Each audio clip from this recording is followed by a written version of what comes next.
Shabbat Shalom a todos, qué bueno es estar compartiendo con ustedes un nuevo estudio de la paracha semanal. En esta semana ya nos corresponde estudiar la paracha Yitro, la cual tiene alto grado de información muy importante para cada uno de nosotros y sobre todo considerando de que en esta paracha encontramos las 10 palabras. Por lo tanto, vamos a estar viendo algunos aspectos netamente de Yitro. Ya en otros estudios hemos hablado de la composición de las 10 palabras, eh, en las cuales también ustedes pueden encontrarlas en los estudios de nuestra página web, así también de los canales de YouTube y ahí en diversas redes sociales que tenemos a disposición. Para lo cual, hoy día vamos a estar hablando netamente de la vida de Yitro y nos vamos a centrar netamente en él. También vamos a estar analizando gematría, algunos puntos que nos hablan los sabios de bendita memoria, para lo cual vamos a estar profundizando un poco más en la vida de este hombre que tiene el privilegio de que su nombre esté en una parachá. O sea, partamos de esa base y sobre todo también los detalles que nos habla la Torá respecto a él, que sin lugar a dudas van a poder potenciar mucho más el estudio que tenemos para el día de hoy. Nosotros nos vamos a estar centrando netamente en el versículo 18.1 capítulo 18.1 de Shemot, que nos dice: y oyó Yitro, sacerdote de Midian, suegro de Moshe, todo lo que Dios hizo a Moshe y a Israel, su pueblo, que había sacado a Hashem, que había sacado a Hashem, a Israel, de Egipto. Aquí hay dos cosas bien interesantes. Vamos a estar analizando netamente qué es lo que generó el deseo en Yitro de poder acercarse al pueblo de Hashem, de poder acercarse a Israel. ¿Cuál fue más que nada qué potenció esa iniciativa? ¿Qué motivó esa iniciativa? ¿Qué vio él en este pueblo tan especial? Y de esa forma analizar netamente lo que nos dicen los sabios de bendita memoria, en donde hay dos posturas en particular, en donde algunos dicen de que fue antes de la entrega de la Torá y otros que fue después de la entrega de la Torá, el momento en el cual Yitro entra en escena o se abre netamente ese deseo y la decisión de poder ser parte de este pueblo. Entonces, acá uno de los otros aspectos que le llamó mucho la atención a Yitro es el tema de que el mar se haya abierto para que de esa manera el pueblo de Israel pudiera cruzarlo y escapar así de los egipcios. Para lo cual, sacando de ahí eventos y acontecimientos que son de mucha importancia, sobre todo también porque hay otro aspecto que muchos le llama la atención y es el hecho de la victoria contra Amalek. Entonces, son dos aspectos que él considera tremendos, muy grandes, y que de esa manera también lo motivan a poder indagar mucho más de qué hay en este pueblo, por qué es tan victorioso y por qué Hashem, el Elohim verdadero, eh, tiene tanto favor ante este pueblo y por qué actúa de la forma tan milagrosa que actúa con ellos. Entonces acá vamos a ir analizando todos esos puntos que efectivamente nos van a permitir tener una mejor comprensión de la vida de este hombre. Pero ¿qué oyó Yitro? Veíamos en el versículo anterior y oyó Yitro, y por eso ahora lo vamos a centrar netamente en esta pregunta. Si nos tomamos de los comentarios de Rachi, explica que Yitro escuchó sobre la apertura del Yamsuf y así también de la guerra de Amalek, lo que decíamos anteriormente. Si nos vamos a los comentarios del Gur Arié, agrega que todo el mundo percibió estos eventos. O sea, no se habla solamente de que haya sido Israel o nuestro pueblo el que haya presenciado todos estos actos, sino que también toda la tierra, de acuerdo al comentario, dice que en cierta manera fue testigo de lo que Hashem hizo con los Bene Israel. ya que junto con la apertura del Yam Suf se abrieron todas las fuentes del mundo de agua y junto a la guerra contra Amalek, el sol fue detenido y esto se percibió en toda la tierra. Pero hay una explicación alternativa que nos trae también el Arab Isaac Huberman, y que es el siguiente. Él nos trae que Yitro escuchó sobre la para Adumá, tal como Rachi escribió en el Perek, en el 15:25. Sham, Lohok Umishpat Shabbat. O sea, allí le dio estatutos, leyes y Shabbat. Esta explicación es bien interesante por el hecho de que habla netamente de dos acontecimientos en los cuales la Tierra también se ve involucrada, o sea, netamente toda la humanidad, no solamente lo que ocurrió ahí en el, en el Yam Suf o bien en lo que ocurrió con la guerra de Amalek.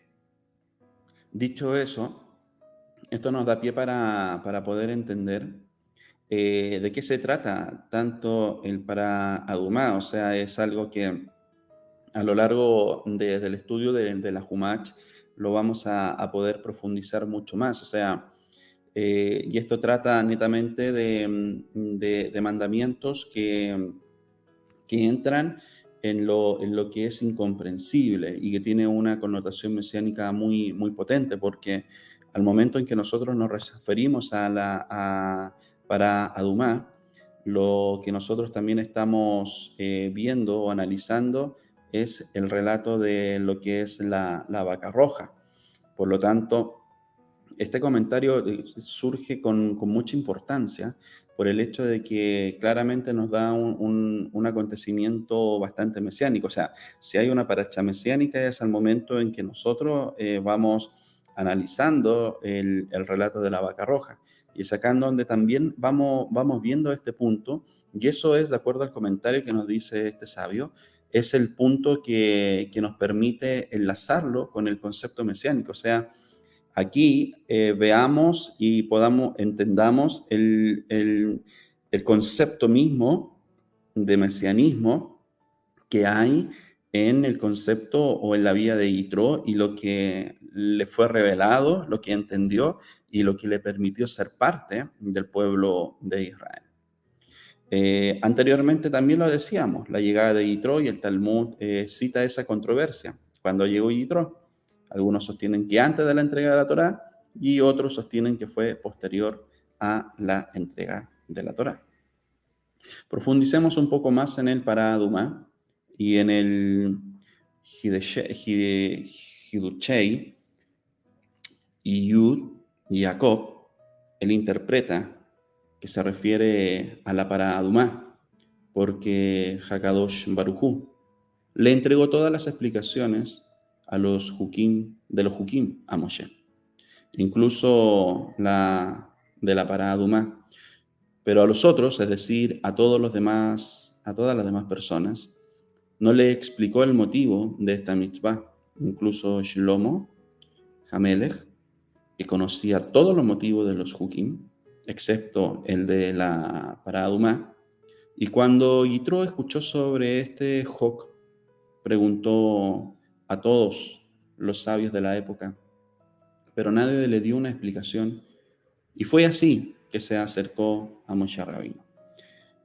Tenemos presencia de los Mishpatim, tenemos presencia de los Hok, que son mandamientos que no tienen una explicación clara. Hay mandamientos que son muy claros, o harás o no harás esto. Por lo tanto, es ahí en donde tenemos una connotación bien, bien interesante respecto a este punto. Pero en los Huk nos encontramos con cosas que no tienen a veces una lógica, y eso es lo que los hace mucho más interesantes, porque la persona no los va a cumplir porque lo entiende, porque entiende la connotación que hay, sino que hay una elevación mayor en un Huk por el hecho de que se cumple el mandamiento porque está escrito. O sea, es por un aspecto de obediencia. Independientemente lo entiendas o no, y claramente hay muchos que llegan a este tipo de interpretaciones de tratar de entenderlo, pero son muy elevados para poder llegar a comprenderlo, pero aún así se cumplen porque sí está estipulado por Hashem en su Torá. Entonces, al momento en que nosotros consideramos aquello, en cierta manera no lo haces porque lo entiendes, sino que lo haces porque si Hashem lo dijo, así tiene que ser. Entonces, acá nos estamos encontrando con ese aspecto en cierta manera, de un mandamiento que obviamente más adelante vamos a analizar, pero que no tiene una comprensión tan lógica, pero que aún así, porque Hashem lo dijo, este se tiene que cumplir. Entonces, cuando nosotros ya entendemos el concepto de lo que es el paraduma, lo que es la vaca roja, era uno de los elementos esenciales de la purificación en el templo sagrado, en el Beit HaMikdash. Y este animal es extremadamente extraño o raro. Tiene que ser completamente roja, e incluso sus pelos deben ser rojos, sin excepción. Y no puede haber trabajado en toda su vida. Cuando una vaca como esta era encontrada, era sacrificada en un lugar cercano al templo y sus cenizas mezcladas en agua y otros ingredientes. Eran usados para purificar a las personas que se quedaron ritualmente impuras por haber tenido contacto con algún cadáver o similares. Aquella persona que era salpicada por el agua tendría que pasar por un proceso de purificación. Al término del séptimo día estaba nuevamente pura. Esa era la importancia netamente del significado como tal y lo que se hacía con esta vaca bermeja, vaca roja, etc. Y es por esa razón que aparece a través de los comentarios, nos aparece en esta parachá, de acuerdo a lo que fue revelado a Yitro y que quizás no fue revelado a otros grandes sabios. ¿Por qué razón? Por el hecho de que esa connotación de acercarse al pueblo, esa connotación de ser parte del pueblo, lo que nosotros también podemos entender, que nos dice el Brit Hadashah, de cierta manera injertados en contra naturaleza, ser parte de, es fundamental. O sea, acá no se trata, como decíamos en una conferencia hace unos meses atrás, acá Israel no es un pueblo olvidado por Dios y nunca lo va a ser. Todos los que quieran, en cierta manera, lo que fue prometido a Israel, tienen que ser parte de Israel. Tienes que decidir ser parte de Israel. De lo contrario, no funciona, la ecuación no funciona. ¿Esto qué nos permite entender? De que en el Eterno, en Hashem, tenemos la guía a través de su palabra, a través del Ruach HaKodesh, de cómo ser parte de Israel. No se trata de ser un pueblo, un nuevo pueblo, que el Eterno haya hecho un pacto con un nuevo pueblo y haya dejado de lado de Israel. El pacto con Israel es eterno. Entonces, lo que está haciendo Yitro no está, en cierta manera, con una nueva idea, con una nueva religión, con un nuevo movimiento, nada de eso. Lo está como instaurando para recibir los beneficios de la Torá. Él entiende de que para que esos beneficios lleguen a su vida, tiene que ser parte del pueblo, tiene que ser parte de Israel. Amarlo, no solamente que sea por los beneficios o por las bendiciones. O sea, como hemos dicho más de una oportunidad, busca primero el reino de Elohim y su justicia y lo demás vendrá por añadidura. Pero no busques el reino de Elohim por las añadiduras, sino que búscalo por otras cosas. Búscalo porque el reino de Dios, porque sabes que va a ser lo mejor para tu vida. Sabes que es el mejor camino que tú puedes seguir. Y si hay una añadidura respecto a eso, Baruch Hashem, pero que tú no lo busques netamente por el beneficio. Entonces, tú puedes hacer muchas acciones, pero si la intención es equivocada, lamentablemente tu acción no va a trascender, sino que va a quedar solamente en un hecho aislado. Entonces, ya volviendo al tema nuevamente, Yitro entendió ese punto, de que para él vivir también los milagros, para él vivir la guía para su vida basado en la Torá, no lo podía hacer lejos de Israel. No lo podía hacer ni siquiera paralelo a Israel, tenía que ser parte de Israel. Y eso es lo que nos enseña también este concepto mesiánico de la vaca roja, o sea, el llamado también a las naciones de que pueden ser parte, basado también en el contexto de Yitro. Por lo tanto, ese punto en particular habla de cómo también la Torá está dada, no solamente para nuestro pueblo, sino que para todo el mundo, pero que la quiera aceptar y que quiera ser parte de este pueblo. Por lo tanto, esto ya nos da pie para lo siguiente. Entender la llegada de Yitro. Y la llegada de Yitro se vio precipitada por haberse enterado de ambos sucesos. No solo, uno solo no habría sido suficiente o no había resultado suficiente.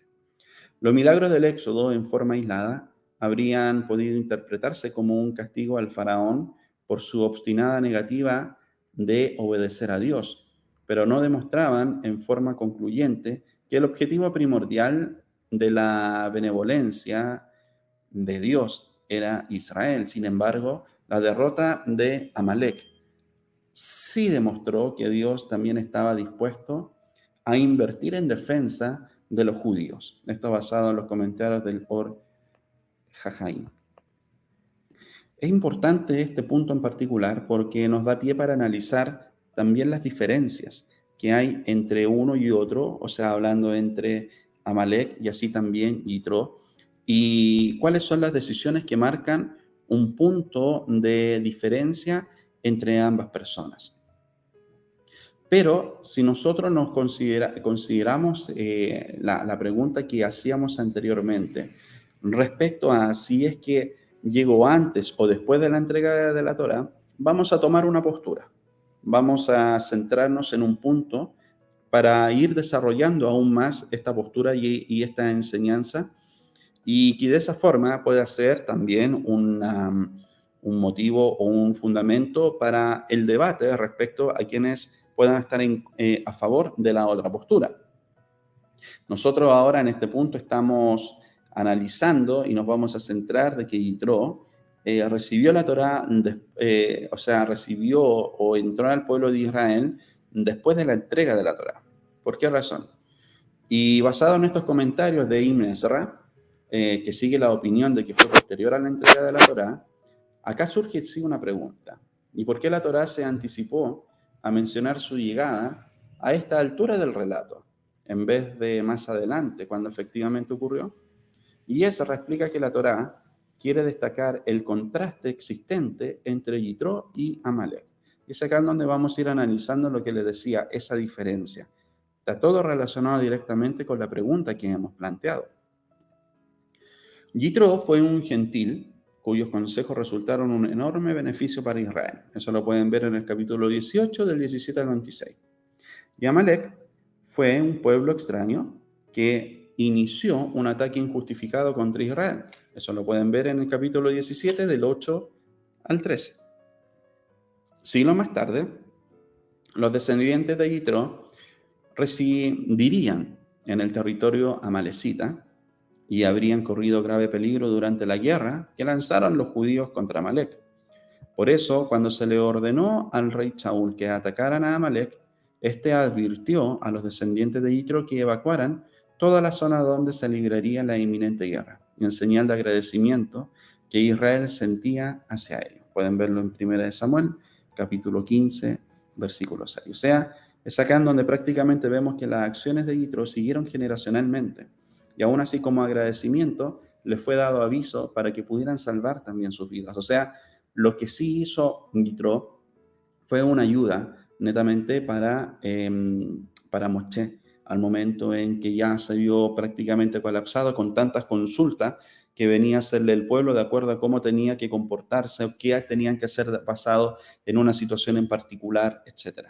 O sea, todo esto podemos ver de que con la sabiduría que tenía Yitro, también por los cargos que cumplió en y con la cercanía, de acuerdo a lo que nos dice en Midrash también, con la cercanía que había con Faraón, claramente pudo adquirir habilidades administrativas, gubernamentales, de tribunales también, que le permitían dar un consejo sabio a Moshe y de esta manera poder ir prácticamente delegando responsabilidades a los demás para que le pudieran ayudar con la tarea. Pero así también tenemos el caso de Amalek, que efectivamente él oyó lo mismo, sabía de los milagros, sabía de lo que Hashem había hecho con los israelitas, pero aún así toma la decisión de un ataque sorpresa. La hemos estudiado, puede haber sido por temor, puede haber sido por muchas otras cosas, pero en cierta manera igual lo hizo. Independientemente de los motivos, lo hizo igual. Entonces, vemos diferencias entre ambos y el texto claramente demuestra este contraste existente entre ellos. Estamos hablando entre hombres de bien y hombres malvados. Ambos habían oído acerca del Éxodo, pero Yitro reaccionó uniéndose a la nación de Dios, mientras que Amalek pasó a ser el símbolo de la traición y la sevicia, desafiando a Dios y montando un injustificado y sorpresivo ataque contra un pueblo débil y ya exhausto. Y es acá en donde prácticamente vamos viendo cómo también es lo que hay en las personas. O sea, de cierta manera, si ves que está debilitada la persona o que ya está casi por ser destruida, y más aún carga se le echa encima. O sea, se tuvo la oportunidad de haber hecho una muy buena acción con Israel, pero lamentablemente se hizo todo lo contrario. Ahora vamos a responder esta pregunta que tenemos en pantalla. Sacerdote y luego suegro. ¿Por qué? Y para poder entender el por qué ocupan estos dos términos en particular, por qué la Torá también hace énfasis y registra este punto, por qué primero suegro y, o sea, primero sacerdote y luego suegro. Y para poder responderlo, sí o sí vamos a entrar a la gematría, vamos a analizar algunos puntos, algunas palabras, que nos van a poder permitir entender la importancia también de este nombre y de esta parachá.